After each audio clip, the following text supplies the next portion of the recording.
قرآن نے ایک آیت بھیجی ہے،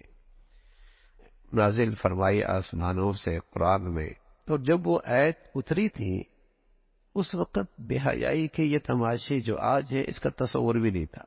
لیکن صحابہ نے سنی اور ایمان لے آئے۔ وہ آیت کا مضمون یہ ہے، ان الذین یحبون ان تشیع الفاحشہ فی الذین آمنوا لہم عذاب علیم۔ خبردار وہ لوگ جو مسلمانوں میں، جو اہل ایمان میں، جو مسلمان معاشرے میں، جو مسلمان سوسائٹی میں بے حیائی کو فروغ دے رہے ہیں، خبردار ان کے لیے دردناک عذاب۔ یہ اس وقت کی بات ہے جب حضرت ام المؤمنین حضرت عائشہ رضی اللہ تعالیٰ عنہ کے بارے میں منافقین نے ایک پروپیگنڈا کیا۔ حالانکہ وہ محدود ماحول تھا اور محدود سی بات تھی، مدینہ کا صرف ماحول تھا، لیکن آج اگر اس آیت کو دیکھیں، کیا ذرائع ہیں، کیا جتن ہے، بلکہ سچ بتاؤں اب تو ہمارے ملکوں کی ہر پالیسی، بلکہ باہر کا ہر تقاضا، بلکہ باہر کی دنیا کا ہر مطالبہ اس بنیاد پہ کھڑا ہے کہ تم مسلمانوں میں آپس میں بے حیائی پھیلاؤ گے نہیں پھیلاؤ گے، اس لیے کہ جب تک عورت کو آزاد نہیں کرو گے، بے لباس نہیں کرو گے، عریا نہیں کرو گے، اس وقت تک تم ہمارے ہاں قابل قبول نہیں ہے۔ ان کا ہر مطالبہ، ہر تقاضا، اور بدقسمتی سے ہماری ہر پالیسی کی بنیاد اس بے حیائی پہ کھڑی ہے۔ کہاں یہ قرآن صدیوں بعد آج اس کا مفہوم کتنا واضح ہے۔ ان الذین یحبون ان تشیع الفاحشہ، اس کے کپڑے بکیں گے تو بے حیائی کے بغیر نہیں، اس کی تجارت ہوگی تو بغیر بے حیائی کے بغیر نہیں،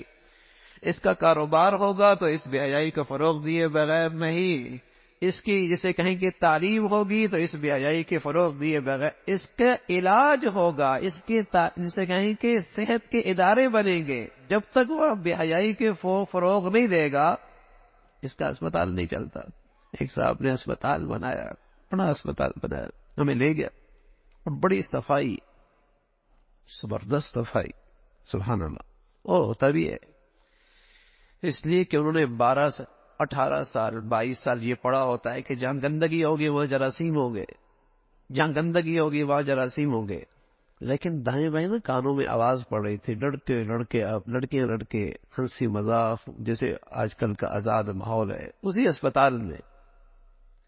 میں نے بے تکلفی تھی، ڈاکٹر صاحب سے میں نے کہا ڈاکٹر صاحب آپ نے 18-22 سال پڑھا ہے نا کہ یہاں جراثیم نہیں ہو، جراثیم ہوں گے تو پھر بیماریاں ہوں گی۔ ہم نے بھی 18-19 سال اپنے بڑوں سے پڑھا ہے کہ جہاں بے حیائی ہوگی وہاں ایسی بیماری ہوں گی کہ تمہاری نسلوں کے اندر بھی ایسی بیماریوں کا تذکرہ دیا ہے،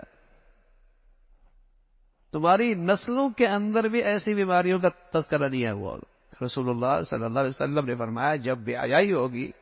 ایسی بیماریاں وجود میں آئیں گی کہ جن کا تم نے اپنے آباء و اجداد میں سنا ہی نہیں ہوگا، اور آج میڈیکل نے اتنی ترقی کر لی ہے لیکن ایسی بیماریاں کہ سمجھ میں نہیں آ رہی۔ پڑھا نہیں نا، یہ سنا نہیں نا، یہ پڑھا ہی نہیں، یہ سنا ہی نہیں کہ اس بے حیائی کا ریئیکشن کیا ہے۔ گھر تو ٹوٹے، طلاقیں تو جسے کہیں کہ اب اس قدر کثرت سے طلاق کھلا اور گھروں کے ٹوٹ پھوٹ ہے، شاید مسلمان معاشرے میں ایسی مصیبت کبھی نہیں آئی، ٹوٹ پھوٹ ہے ہر جگہ، اور بنیادی بھی آئی۔ اور آپ اکثر قتل و غارت کے پیچھے دیکھیں گے کوئی بے حیائی ہے، اکثر قتل و غارت کے پیچھے دیکھیں گے کوئی بے حیائی ہے، اس کا سبب بے حیائی بنے گا۔ شریعت ہے، اللہ کی طرف سے آئی ہے، اس امت کے لیے حیا کس قدر ضروری ہے، لیکن میں عرض کر رہا ہوں اس کا بیج مارا جا رہا ہے۔ تو رسول اللہ صلی اللہ علیہ وسلم نے فرمایا میری امت کا خاص وصف ہے شرم و حیا، اور اللہ نے ایسے لوگوں کے لیے سخت تنبیہ فرمائی ہے، خبردار اگر تم نے مسلمانوں میں بے حیائی کو فروغ دیا تو تمہارے لیے دردناک عذاب ہے۔ اللہ ایمان والی حیا والی زندگی نصیب فرمائے، ہم سب کے لیے عمل کرنا آسان ہو۔ اللهم لك الحمد كله ولك الشكر كله. اللهم لك الحمد كله ولك الشكر كله.